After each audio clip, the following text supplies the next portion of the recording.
comfortable? You all ready? You ready for an awesome interview? Yeah. I mean, this is a necessary evil, my friend. I've never been referred to as that. It's kind of That could be a great name for a radio show. Here we are tonight on WCWP. This is the necessary evil. Stolen already. Yeah, all right. We take it. I'm going to bring this up. We're going to do a side show called Necessary Evil. Awesome. Either that or we'll just introduce all the new music as Necessary Evil. That works. That works. Well, it is, isn't it? I mean, just think about it. Patent pending.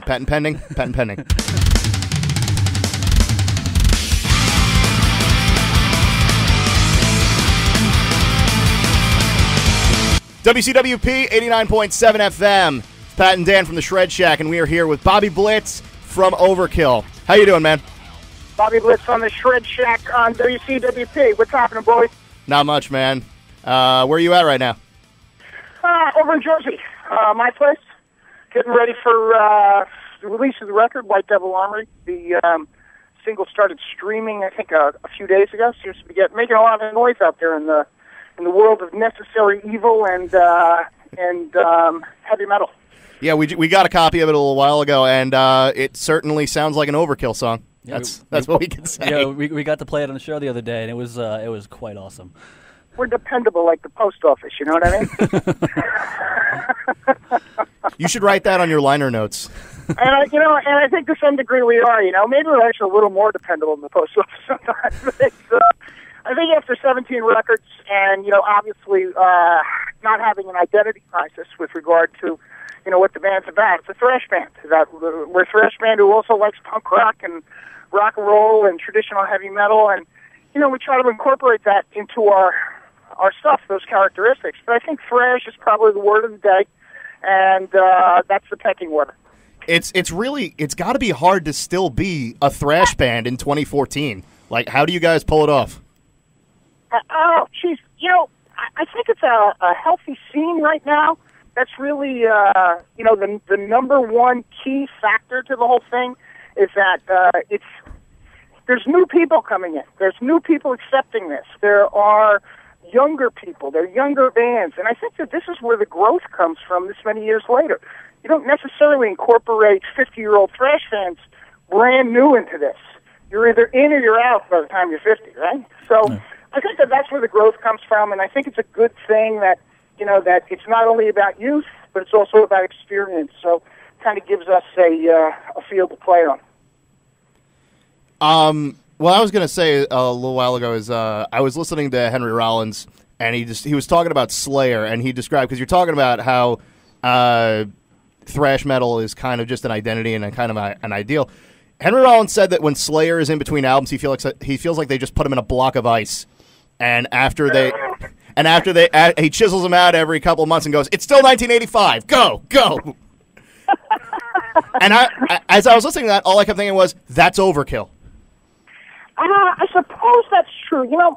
I think to some degree there is a sameness with us, but I think the thing I'm most proud of is that once I get out of that block of ice, is that we're looking to have relevance in the day. And our relevance can come two ways. It can come from groundbreaking advances in our tunes, or it can come from the acceptance that it's made relevant by the scene. And I think it's B. It's made relevant by the scene. So we do a contemporary presentation. We try to push our envelope a little farther. We're not afraid of learning. So as the ice melts or they chip us out, we're looking to come out, even though there's no identity crisis, with a little bit of a new game. And I think that that's where it stays interesting. Well, it's actually it stays interesting, and it still stays the same. One of the things that stays the same that's amazing is your voice. Like, you have one of the most distinguishable voices in heavy metal. How do you keep your voice like that? Well, I recorded all this stuff back in '85, and we did. I knew it. Now we're just writing songs around it. Because I'm thinking, like, I'm hearing the albums and everything, and I'm hearing the voice, and it's really good. It's got this mix of grit and power, and you got some vibrato in there. And now that I'm hearing your actual speaking voice, I'm like, okay, I can see where it comes from. You sound exactly like you sing. A guy once told me, he goes, "You're like Mickey Mouse on meth." I just had the greatest image in my head from that. Thank you for that. It's really dirty, right? It's very white Devil Armory. I'd love to know what Henry Rollins has to think about this, but I do, I do think that I do like to sing first and foremost. I don't worry about it.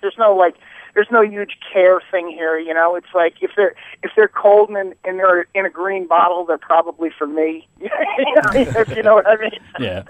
And you're supposed to have fun with what you're doing. But genetically, this has been something that's worked out for me. And I don't want to get into this big scientific or biological thing, but my mother's 83. I mean, the first thing I remember was her voice when I was a kid. She was singing Danny Boy to me when I was, an infant or something. This is the first memory I have of my mother. So I think that the idea is that singing was something that was always in our family. So it's never been something that's been neglected. We just kind of know how to do it. Some of us better than others, like my mother better than me, for instance. But the idea is that it's always been there. And I think that instead of worrying about it, I just kind of celebrate. And I do like to learn, and I do think that as I continue to learn a few things and change my game a little here and a little bit there, that I have the opportunity to keep it at a high level, and that seems to be the result up until this point. Yeah. That sounds pretty good. So since the album's about to come out and everything, what about a tour? What are you guys going to be doing? I mean, that's a necessary part of this. Evil. I mean, it's a necessary evil. No, that's not evil. That's a middle-aged boys club, man. I mean, it's like it doesn't take more than 2 shows till we're trying to take each other's money by rolling dice. You know what I mean? And smoking Cuban cigars and sipping cognac. My wife's like, "Oh, you're going out and doing all this hard work, aren't you? Up till 4 o'clock in the morning with your friends taking their twonks." But the touring is probably the high or the biggest high I've ever gotten from being in this band, from doing this stuff. I mean, I remember first standing on a stage back in the 80s, with, the name of Overkill around me and with other guys in Overkill. And that high is unbelievable. And I've been chasing that now for probably 33 years. So, the point is that if you're still chasing it, it's still worth something to you. So the touring does happen. The touring happens in the States in September, and then we're going to pop over to Europe with Prong. Prong is joining us for some of the U.S. shows. We're doing Prog Power down in Atlanta, so we're going to be the token thrash band on the Progressive Festival, which is kind of cool. I mean, I love when the deck is stacked against you, because I mean, then you play like you got nothing to lose. You play like it's your last show, and if you can bring that attitude from show to show, you're going to string along, a bunch of successes live. We do heavy MTL. We have some Central American stuff coming up. We have, the Australians are knocking on the door. Everybody wants a piece of this, I'm like, oh, come on, we're only human over here. But it's, but the beauty of it is that we're still wanted. So business as usual is actually a good thing to say that the tour is coming after the release. It is. How does the touring reflect? Because you guys are on your 17th album, so it just seems like every time you come back from a tour, you need to write something. So, how has the touring been reflecting producing this last album? What I've done over the last couple of records, and we've caught a really nice wave since Ron Lipnicki joined this band. He's our last member and the newest one, but new is 9 years at this point. So really he's been in this band for the life of more than any other band. Most other bands exist. But we caught a great wave with it. And what I found out when he joined the band was that he added like a spark that, I don't know how, the analogy is, a wild horse is beautiful because it's wild. It's not because it's broken. It's wild because of the way it runs. And I think he gave us that understanding. And our feeling about Ron was let him do what he's doing. And I saw him learning on the road continuously. Always taking drum clinics, always learning something, DVDs, online, et cetera, et cetera. So I said, something, there's got to be something to this because he's such an asset to what we got going on. So I started writing my stuff on the road. And I started getting really good results what I was writing because, you finish a show, it was like, it's like Overkill Creator in San Antonio, Texas, and I'm in the back of the bus 3 hours later having a beer with Speezy from Creator going, hey, man, listen to this new track I just wrote for them. So that's where the touring right now and the writing cross for me. I really love touching up all that stuff out on the road because it's a good way to bleed the live into the recordings and into the writing. Nice. When you guys tour again, you guys are going to be coming to New York, right? Yeah, I mean, the first stop we do is Jersey. We're going to be down in Starland in central New Jersey, Sayreville. We're going to be there with Prong, Municipal Waste. That's in September. But then, of course, there'll be a New York show. I mean, there's one at minimum for every record. So I would think there's probably going to be more than one, maybe two. And I don't know if it's the Best Buy. I don't know. Last time we were at a place called Stage 48 over on the west side, where we did 2 nights with Creator last November. But I'm not sure what the venue is. There's nothing booked at this point. Yeah, because a couple of years ago, I had the opportunity to see you guys at the Paramount in Huntington, and you guys had to cancel because of an illness or something. You were playing with Testament and Flotsam and Jetsam, I believe. And when Flotsam and Jetsam went off the stage, we had a half an hour to kill before Testament went on, and I went back into the car and proceeded to get very inebriated, and I slept through the whole show. So what I'm basically saying here is you can't be blaming me for this. What I'm saying here is you owe me a show. He's blaming me for this. I'm like, he's actually going to blame me for this.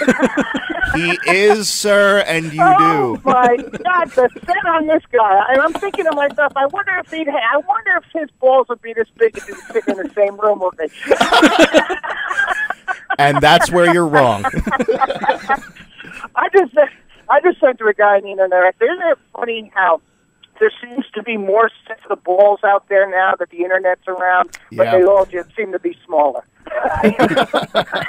Oh yeah, anonymity makes some big men. Yeah.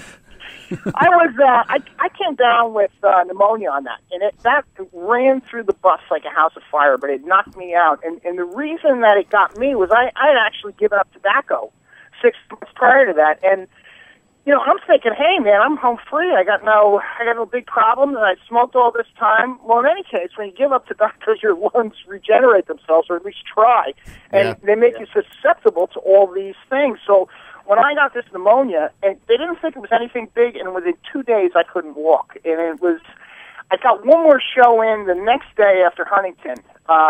But I mean, like with paramedics on the side, and then the next morning I was laying face down in a snowbank in Buffalo, New York. Jeez. Hearing my mother sing those Irish lullabies to me. But obviously I bounced back from it. We had to cancel the tour. Even the guys had to leave me in Buffalo for a 4-day period in the hospital. I mean, it was heavy metal, high tides, and ambulance rides. So it was kind of a tough one. We were sorry to have missed that Long Island show. We haven't been out in the island in a couple of years in grand fashion, but I'll take that as a challenge, and I do owe you a show, and I always pay my debts. It's more just me saying that I still need to see you guys live, and I missed an opportunity there. And Paramount would be a good place to do it. And I'm more mad at myself than anything else, but I'm projecting on others. So, but those beers were quite tasty. I love the setup you did for it, and I was inebriated. I was beyond inebriated, sir. I couldn't move. Very nice, very nice. All right. So we're looking forward to seeing you come around here next time. And if you see me in person, don't take it too seriously. It was a joke. No. Punch him in the face. Where is he? He's going to punch my face in the face. He's going to walk into the venue carrying a sign like, "This guy blames you." Bobby Man, you've been in It's never the threat of violence. It's the fact that they think it might happen. That's even worse. Actually, I was going to say what's even worse than that is, like, if you're on stage, you have control of the audience. You can just point him out in the audience and they go, "Punch that motherfucker." Can I say dirty words on this or not? You can try. Go for it. Okay. I'll tell you a great story, right? I'm in, we're playing a show in Cincinnati, Ohio, and there's some drunk kid out there. The place is packed, right? Yeah. There's a drunk kid out there. There's 1,500 people in the audience, and he's crushing beer cans up, and he's throwing them at me like Chinese stars, right? And right, and they're coming end over end with these like pointy aluminum things, right? Bing, bing, keep hitting me. I'm like, son of a bitch, and now one gets me in the forehead, right? And I go, trickle of blood comes down my face, and I stop the show, right? And I'm usually not this kind of guy, right? And I said, hold on. And I just saw a comedian do this to a heckler, right? And I said, whoa, easy. I'm just trying to work up here.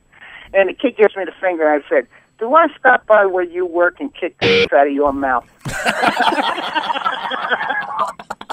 Now, in any case, there was no reason for that kid to stay for the end of the show. His head got so red, and he crawled out of that venue. It was the best comeback to a heckler that I ever encountered by myself. And so the victor, Bobby Blitz. That is amazing. Feel free to use it next time you guys are heckled.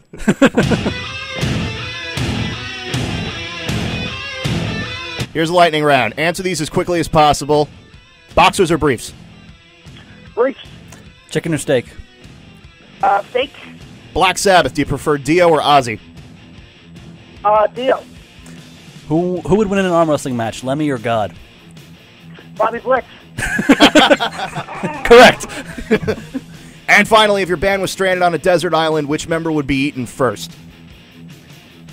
Ron with Nicky. I saw him jump into the ocean. And I took a picture of him under a sign that says, in Portuguese and in English, do not swim. Shark infested. I'm not kidding. And I never posted it on Facebook. Bobby, man, you've been an absolute pleasure to talk to. July 22nd in North America, White Devil Armory comes out. Bobby, just keep doing what you're doing, man. You're awesome. Hey, guys, thanks so much for that, all right? Thank you very much. All right. I'm the swift cold hand of retaliation.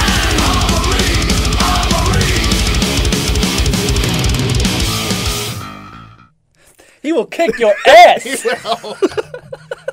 I'm f***ing dead.